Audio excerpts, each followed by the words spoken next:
sa may pasabot sa naa sa atong krido, nagatuwa ko sa makita ug dili makita. Paliw kog patinaw Brad Sok. Ang hibuhat sa Dios dili man pulos makita, do na may di makita. Angels sa Hebreo 1:13 hangtod 14, ang mga anghel gibuhat sa Dios nga mga espiritu nga mag-alagad sa Ginoo. Nya sa Lucas 24:39, ang espiritu way unod ug bukog.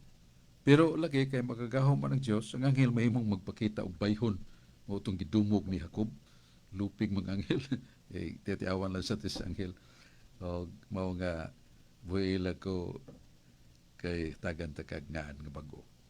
Jacob the prince, ang prinsipe sa mga Israelitas. So, way lawas, way makita, pero mahimong magpakita ang usa ka anghel.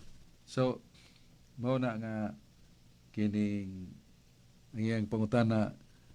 Unsa kun may pasabot Brad Sok sa makita ug dili makita?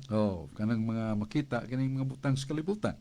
Ang matahom nga yuta nga itong ipuyan, katubigan, kalasangan, o kanang mga suga sa langit makita itong magabi nga ang buwan, mga bituon ng mga planetas. Ang di makita mo ng angels, pero mahimong magpakita. Ang di makita kanang atong kalag kay espiritu man. Muna sa mga butang nga dili makita. Kuha na lang nato imong mga greetings Brad Sok unya hagipot man jud tag oras Brad Sok.